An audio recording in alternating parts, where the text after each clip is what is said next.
ഇങ്ങനെ ഓരോ ആഴ്ചയും അല്ലാഹുവിനെ മഹബത്ത് വെച്ചവരുടെ മാറ്റുകൂട്ടുന്ന അങ്ങാടിയാണ് സ്വർഗത്തിലെ സൂഖെന്ന് അബൂ ഹുറൈറ തങ്ങൾ വിശദീകരിക്കുന്നു. അവിടെ വെച്ച് കാണാൻ തുണ തരട്ടെ എന്ന് പ്രാർത്ഥിക്കുന്നു. അവരുടെ ഉള്ളിൽ എപ്പോഴും ഉള്ളത് അല്ലാഹു ജല്ല ജലാലു അമ്മനവാലു തആല ഫീ ഉലാ നിഅമൽ മൗലാ അൻത യാ അല്ലാഹ്. അല്ലാഹ് എന്ന പേര് കേൾക്കുമ്പോൾ ഉള്ളിന്റെ ഉള്ളിൽ ഒരു അനക്കം വരണം, ഒരു പ്രതീക്ഷ വരണം, ഒരു ഭയം വരണം. അത് വരുമ്പോഴാണ് മോനെ എന്റെ ഉള്ളിൽ റബ്ബുണ്ടെന്ന് പറയാൻ പറ്റൂ. തുസല്ലി ബിലാ ഖൽബിൻ സ്വലാതൻ ബിമിസ്ലിഹാ യകൂനുൽ ഫതാ മുസ്തൗജിബൻ ലിൽ ഉഖൂബതി. ഈ ദിക്ർ ഉള്ളിൽ നിന്ന് വന്ന ഒരു പ്രമേയമാണ്. മഹാനായ ഗൗസേ പാക് ഗൗസുൽ ആലം ഗൗസ് കഹേ ഗൈസ് ഹേ ശൈദാ തേരാ വഗൗസ് കഹേ ഗൈസ് ഹേ ബാലാ തേരാ. മഹാനായ ഗൗസുൽ ആലം തങ്ങൾ അവിടുത്തെ ജീവിതാവസ്ഥയാണത്. അല്ലാഹു ഹാദിരി, പടച്ചോനെ നിന്റെ സാന്നിധ്യം ഇവിടെ ഉണ്ടല്ലോ. അല്ലാഹു നാദിരി, നിന്റെ നോട്ടത്തിലാണല്ലോ. അല്ലാഹു ഷാഹിദി, നീ എന്റെ മുഴുവൻ ചലനങ്ങളെയും രേഖപ്പെടുത്തുന്ന അധികാരിയാണല്ലോ. എന്തിന് ഞാൻ ഇതെല്ലാം പറയണം? അല്ലാഹു മഈ, അവനില്ലാത്തൊരിടവും അവനില്ലാത്തൊരവസ്ഥയും എനിക്കില്ലല്ലോ. ഈ ഒരു വിചാരത്തിലേക്ക്, മാനസികാവസ്ഥയിലേക്ക് ഗൗസുൽ ആദം തങ്ങൾ എത്തിയതിന്റെ ഒരു വേർബൽ അല്ലെങ്കിൽ അതിന്റെ ഒരു രേഖയാണത് ഈ ദിക്ർ. അല്ലാതെ നമ്മുടെ സമയക്രമം അല്ലാഹു ഹാദിരി അല്ലാഹു നാദിരി അല്ലാഹു ഷാഹിദി അല്ലാഹു മഈ.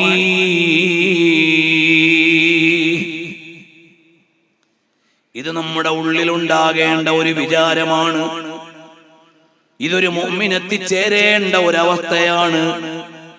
മുഅ്മിനായ ഒരു മനുഷ്യൻ ഈ ഒരവസ്ഥയിലേക്ക് എത്തിച്ചേർന്നാൽ അല്ലാഹ്, നിന്റെ നോട്ടമില്ലാത്തൊരു സ്ഥലമില്ല, നീ അറിയാത്തൊരിടമില്ല. അങ്ങനെ റബ്ബ് നമ്മുടെ ഖൽബിൽ ഇങ്ങനെ ഉണ്ടാവണം, റബ്ബ് നമ്മുടെ ഖൽബിൽ ഇങ്ങനെ ഉണ്ടാവണം, അല്ലാഹു നമ്മുടെ ഹൃദയത്തിൽ ഇങ്ങനെ ഉണ്ടാവണം. അപ്പോഴാണ് മോനെ അത്തഖാഫുല്ലാഹ്, പടച്ചോനെ പേടിയില്ലേടാന്ന് ചോദിക്കുമ്പോ അവിടെ നിൽക്കണം. അല്ലാഹു അല്ലാഹു അല്ലാഹ് അല്ലാഹ് എന്ന് പറയുമ്പോ കൽബിൽ ഒരു ആനന്ദമുണ്ടോ? എപ്പോഴെങ്കിലും നമ്മൾ അല്ലാഹ് എന്ന് വിളിക്കുമ്പോ എവിടെങ്കിലും ഒരു അനക്കം ഫീൽ ചെയ്യാറുണ്ടോ ഉള്ളില്? അതല്ല വെറുതെ ഇങ്ങനെ നാവ് കൊണ്ട് പറഞ്ഞു പോകണം. അല്ലാഹ് എന്ന് പറയുന്നതിന്റെ ഒരു മധുരം നിസ്കാരത്തിലേക്ക് നിൽക്കുമ്പോ, അല്ലാതിരിക്കുമ്പോ എപ്പോഴെങ്കിലും അല്ലാഹുവിന്റെ മഹത്വമുള്ള പേര്, ലോകത്ത് ഏറ്റവും മഹത്വമുള്ള പേര് അഅറഫുൽ മആരിഫ്, ആ പേര് പറയുമ്പോ ഉള്ളിന്റെ ഉള്ളിൽ ഒരു നനവ്, ഒരു കിനിവ്, ഒരു ചലനം അത് ഫീൽ ചെയ്തിട്ടുണ്ടോ? നമ്മൾ ഓരോരുത്തരും ചോദിക്കേണ്ട ചോദ്യമാണ്. അല്ലാഹ് എന്ന് പറയുമ്പോ എന്റെ ഉള്ളിൽ എവിടെയോ എന്തോന്നുണ്ടോ? എന്തെങ്കിലും ഒരു അനക്കം. അങ്ങനെ ഒരു അനക്കമുണ്ടെങ്കിൽ പ്രതീക്ഷയുണ്ട്. ഒന്നുമില്ലെങ്കിൽ പണി ഒരുപാട് എടുക്കേണ്ടതുണ്ട്. അല്ലാഹ് എന്ന ജല്ല ജലാലായ റബ്ബിന്റെ പേര് പറയുമ്പോൾ ഒരു മുഅ്മിനിന്റെ മനസ്സിൽ ഇങ്ങനെ വരണം. ഒരാള് പറയാണ്, എടാ അല്ലാഹുവിനെ ഭയക്കുന്നില്ലേടാ എന്ന് പറയുമ്പോൾ നമ്മുടെ ഉള്ളിൽ ഒരു ചലനം ഉണ്ടാവണം. ഇന്നിപ്പോ അള്ളാഹിനെ കൊണ്ട് സത്യം ചെയ്യുന്നതിനോ സത്യം ചെയ്യുന്നതിന് ലംഘിക്കുന്നതിനോ ഒന്നും ഒരു പ്രശ്നമില്ല. കാരണം എന്താ? അല്ലാഹ് എന്ന് സ്പെൽ ചെയ്യുമ്പോ, അല്ലാഹുവിന്റെ ജലാലത്തിന്റെ നാമം കേൾക്കുമ്പോ നമ്മുടെ ഉള്ളിന്റെ ഉള്ളിൽ അനക്കങ്ങളില്ല, ചലനങ്ങളില്ല. ഇദാ ദുകിറല്ലാഹു വജിലത് ഖുലൂബുഹും, അല്ലാഹ് എന്ന പേര് കേൾക്കുമ്പോൾ ഉള്ളിന്റെ ഉള്ളിൽ ഒരു അനക്കം വരണം, ഒരു പ്രതീക്ഷ വരണം, ഒരു ഭയം വരണം. അത് വരുമ്പോഴാണ് മോനെ എന്റെ ഉള്ളിൽ റബ്ബുണ്ടെന്ന് പറയാൻ പറ്റൂ. തുസല്ലി ബിലാ ഖൽബിൻ സ്വലാതൻ ബിമിസ്ലിഹാ യകൂനുൽ ഫതാ മുസ്തൗജിബൻ ലിൽ ഉഖൂബതി. തുസല്ലി ബിലാ ഖൽബിൻ, ഖൽബില്ലാതെയുള്ള നിസ്കാരം, ഇബാദത്തുകൾ. യകൂനുൽ ഫതാ മുസ്തൗജിബൻ ലിൽ ഉഖൂബതി. ആ കർമ്മം കൊണ്ട് ചിലപ്പോൾ നമ്മൾ കുറ്റക്കാരാവും. അപ്പൊ അല്ലാഹ് എന്ന് പറയുമ്പോൾ നമ്മുടെ ഉള്ളിൽ ഒരു അനക്കം വരുന്നുണ്ടോ? ഞാൻ ഇന്നലെ വരെ പറഞ്ഞ വിഷയം പോലെ അല്ല ഇത്, ഈ നിമിഷം വരെ പറഞ്ഞതുപോലെ വിഷയം പോലെയുള്ള ഒരു കാര്യമല്ല ഇത്. നമ്മൾ ഓരോരുത്തരും ഒരു ആത്മപരിശോധന നടത്തണം. അല്ലാഹു ഹാദിരി, അല്ലാഹു നാദിരി, അല്ലാഹു ഷാഹിദി, അല്ലാഹു മഈ, അല്ലാഹ് എന്ന ചിന്ത വരണം ഉള്ളിൽ.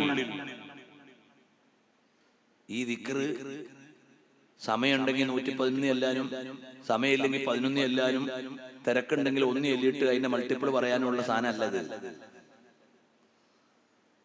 ഈ ദിക്ർ ഉള്ളിൽ നിന്ന് വന്ന ഒരു പ്രമേയമാണ്. മഹാനായ ഗൗസേ പാക് ഗൗസുൽ ആലം ഗൗസ് കഹേ ഗൈസ് ഹേ ശൈദാ തേരാ വഗൗസ് കഹേ ഗൈസ് ഹേ ബാലാ തേരാ.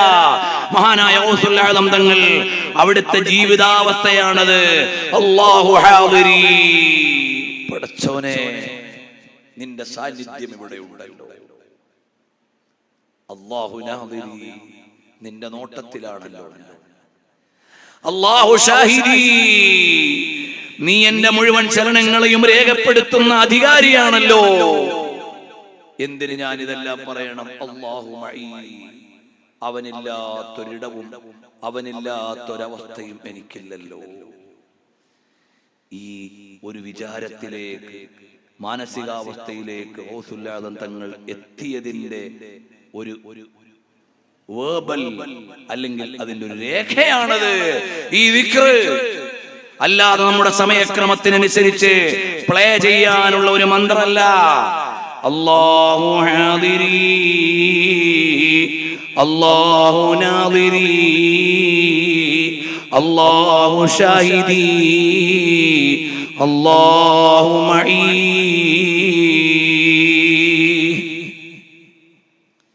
ഇത് നമ്മുടെ ഉള്ളിലുണ്ടാകേണ്ട ഒരു വിചാരമാണ്. ഇതൊരു മുഅ്മിൻ എത്തിച്ചേരേണ്ട ഒരവസ്ഥയാണ്. മുഅ്മിനായ ഒരു മനുഷ്യൻ ഈ ഒരവസ്ഥയിലേക്ക് എത്തിച്ചേർന്നാൽ, അല്ലാഹ് നിന്റെ നോട്ടമില്ലാത്തൊരു സ്ഥലമില്ല, നീ അറിയാത്തൊരിടമില്ല. അങ്ങനെ റബ്ബ് നമ്മുടെ കൽബിൽ ഇങ്ങനെ ഉണ്ടാവണം, റബ്ബ് നമ്മുടെ കൽബിൽ ഇങ്ങനെ ഉണ്ടാവണം, അല്ലാഹു നമ്മുടെ ഹൃദയത്തിൽ ഇങ്ങനെ ഉണ്ടാവണം. അപ്പോഴാണ് മോനെ അത്തഖാഫുല്ലാഹ്, പടച്ചോനെ പേടിയില്ലേടാന്ന് ചോദിക്കുമ്പോ അവിടെ നിൽക്കണം. നമ്മുടെ ഉള്ളിൽ ഇന്ന് അല്ലാഹു എന്ന ചിന്ത ഉണ്ടോ? നമ്മൾ രക്ഷപ്പെട്ടു പോയി. നിസ്കാരത്തിലേക്ക് നിൽക്കുമ്പോൾ അല്ലാഹു അക്ബർ എന്ന് പറയുമ്പോൾ പിന്നെ ഒരു 2 മിനിറ്റ് 3 മിനിറ്റ് 4 മിനിറ്റ് നിസ്കാരഘട്ടത്തിൽ ഈ രക്ഷിതാവിലേക്കൊരു ബന്ധമുണ്ടോ? മഹാനായ അബൂ ഹുറൈറ റളിയല്ലാഹു അൻഹു നടക്കുകയാണ്. ഇമാം അബൂ ദാവൂദ് തങ്ങൾ ഉദ്ധരിക്കുകയാണ്. കൂട്ടുകാരനായ സ്വഹാബിയോട് പറയാണ്, അല്ലാഹു തആല നമുക്ക് സ്വർഗ്ഗത്തിലെ മാർക്കറ്റിൽ വെച്ച് കാണാൻ തൗഫീഖ് തരട്ടെ. അപ്പോ കേട്ട സ്വഹാബിക്ക് ഒരു അത്ഭുതം. മഫിൽ ജന്നത്തി സൂഖുൻ, എന്തേ സ്വർഗ്ഗത്തിൽ അങ്ങാടിയുണ്ടോ? അതേ, ലാ ബൈഅ ഫീഹി വലാ ശിറാ, അത് വ്യാപാര വ്യവഹാരങ്ങളുടെ അങ്ങാടിയല്ല. സ്വർഗ്ഗത്തിൽ ഒരങ്ങാടിയുണ്ട്. അത് അല്ലാഹുവിനെ ഇഷ്ടം വെച്ച ആളുകള് ഓരോ ആഴ്ചയും ഒത്തുകൂടുന്ന സ്ഥലമാണ്. അവരവരുടെ സ്വർഗത്തിലെ കൊട്ടാരത്തിൽ നിന്നിറങ്ങി വരും. തിരിച്ചു ചെല്ലുമ്പോഴേക്ക് ആ കൊട്ടാരത്തിൽ ഇരിക്കുന്നവർ ചോദിക്കും, എവിടെന്നാണ് നിങ്ങൾ വരുന്നത്? നിങ്ങളുടെ പ്രകാശമേറിയിട്ടുണ്ടല്ലോ, നിങ്ങളുടെ പ്രഭ കൂടിയിട്ടുണ്ടല്ലോ, നിങ്ങളുടെ സൗന്ദര്യം വർദ്ധിച്ചിട്ടുണ്ടല്ലോ. ഇങ്ങനെ ഓരോ ആഴ്ചയും അല്ലാഹുവിനെ മഹബത്ത് വെച്ചവരുടെ മാറ്റുകൂട്ടുന്ന അങ്ങാടിയാണ് സ്വർഗത്തിലെ സൂക്കെന്ന് അബൂ ഹുറൈറ തങ്ങൾ വിശദീകരിക്കുന്നു. അവിടെ വെച്ച് കാണാൻ തുണ തരട്ടെ എന്ന് പ്രാർത്ഥിക്കുന്നു. അവരുടെ ഉള്ളിൽ എപ്പോഴും ഉള്ളത് അല്ലാഹു ജല്ല ജലാലുഹു അമ്മ നവാലുഹു തആല ഫീ ഉലാ നിഅമൽ മൗലാ അൻത യാ അല്ലാഹ്.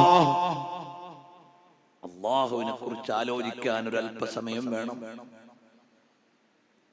എന്നെങ്കിലും നമ്മൾ വീട്ടിൽ കുടുംബത്തോടൊപ്പം ഇരുന്ന് അല്ലാഹ് മോനെ ഇതെല്ലാം നമുക്ക് തന്നത് അല്ലാഹുവാണ് എന്ന് പറഞ്ഞ അനുഭവം ഈ കൂട്ടത്തിൽ എത്ര പേർക്കുണ്ട്?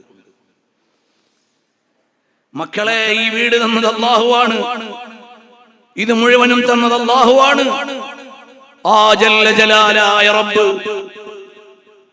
നമുക്കെല്ലാം വാരിക്കോരി വാരിക്കോരി വാരിക്കോരി നമ്മൾ ചോദിക്കാതെ തന്ന അല്ലാഹ് അല്ലാഹ് അല്ലാഹ്. നമ്മുടെ വീട്ടിൽ എന്നെങ്കിലും കുടുംബത്തോടൊപ്പം ഇരുന്ന് അല്ലാഹുവിനെ കുറിച്ച് പറഞ്ഞിട്ടുണ്ടോ? നമ്മൾ ഓരോരുത്തരും ആലോചിക്കണം. അല്ലാഹുവിന്റെ റഹ്മത്താണ്, മാഷാ അല്ലാഹ്. അല്ലാഹു തന്നതാണ്, മാഷാ അല്ലാഹ്. അല്ലാഹുവിന്റെ ദിക്ർ നമ്മുടെ ഖൽബിലേക്ക് വന്നിട്ടുണ്ടോ? അങ്ങനെ നിങ്ങളുടെ ഉള്ളിൽ അല്ലാഹു ഉള്ളപ്പോഴുള്ള കാര്യമാണ്. ഇദാ സഅലക ഇബാദി അന്നി ഫഇന്നി ഖരീബ്. ഓ നബിയേ, ഇദാ സഅലക ഇബാദി അന്നി, എന്റെ അടിമകൾ എന്നെ കുറിച്ച് ചോദിച്ചാൽ അവിടുന്ന് പറയണം, നബിയേ ഫഇന്നി ഖരീബ്, ഞാൻ ഇവിടെ തന്നെയുണ്ട് എന്ന് പറയണം നബിയേ. ഞാൻ ഇവിടെ തന്നെ ഉണ്ട്.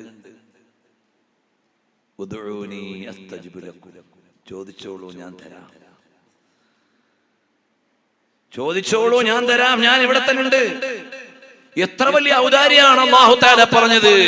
അപ്പൊ അല്ലാഹ് എന്ന ദിക്ർ, അല്ലാഹ് എന്ന ജീവൻ നമ്മുടെ ഉള്ളിന്റെ ഉള്ളിൽ ഉണ്ടാവണം. ദിക്റുല്ലാഹ്, അല്ലാഹുവിനെ കുറിച്ചുള്ള ദിക്ർ നമ്മുടെ ഖൽബിൽ വേണം. എന്റെ ഉമ്മമാര്, സഹോദരിമാര്, ജ്യേഷ്ഠന്മാര്, സഹോദരങ്ങള്, ഹൃദയത്തിന്റെ ഉള്ളിൽ അല്ലാഹ് എന്ന വിചാരത്തെ നമുക്ക് സ്ഥാപിക്കാനായാൽ രക്ഷപ്പെട്ടു പോയി. നമ്മുടെ മക്കളുടെ ഉള്ളിലും അല്ലാഹ്, പടച്ചോനെ നിന്നെ ശരിയായ നിലക്ക് ദിക്ർ ചെയ്യുന്ന ഹയാത്തുള്ള ഖൽബ് ഞങ്ങൾക്ക് നൽകണം അല്ലാഹ്. ഞങ്ങളുടെ ഖൽബ് നിന്റെ ദിക്ർ കൊണ്ട് നല്ല ഹയാത്തുള്ള ഖൽബാക്കണം അല്ലാഹ്. അല്ലാഹ് എന്ന് പറയുമ്പോൾ വിറക്കും, അല്ലാഹ് എന്ന് കേൾക്കുമ്പോൾ പ്രകമ്പനം കൊള്ളും. അങ്ങനെ നമ്മുടെ ഖൽബ് എന്ന് മാറുന്നോ അപ്പോഴാണ് ജീവനുള്ളവരായി നമ്മൾ മാറുക. അതുവരെ നമുക്ക് ജീവനുണ്ടെന്ന് പറയാൻ പറ്റില്ല. അതുകൊണ്ട് അല്ലാഹ് എന്ന ദിക്ർ നമ്മുടെ ഖൽബിൽ വരണം. അല്ലാഹു സുബ്ഹാനഹു വ തആല നമ്മെ എല്ലാവരെയും സ്വാലിഹീങ്ങളിൽ ഉൾപ്പെടുത്തി തരുമാറാകട്ടെ. അല്ലാഹുവിനെ കുറിച്ചുള്ള വലിയ പ്രത്യാശ നമ്മുടെ ഖൽബിൽ വേണം. അല്ലാഹുവിലേക്ക് ചേർന്ന് നിൽക്കണം. അല്ലാഹ്, ഈ വിഷയം എങ്ങനെ പറയേണ്ടതെന്ന് എനിക്കറിയില്ല. നമ്മൾ ഓരോരുത്തരും ആലോചിക്കണം. ഏത് ഇബാദത്തും നമ്മൾ എന്താ പറയാ? ഉസല്ലി ലില്ലാഹി തആല, അല്ലാഹ്ക്ക് വേണ്ടി ഞാൻ നിസ്കരിക്കുന്നു. ആ നിസ്കാരത്തിൽ അല്ലാഹ് എത്ര ശതമാനം ഉണ്ടായിരുന്നു? ഓരോരുത്തരും ആലോചിച്ച് നോക്കണം.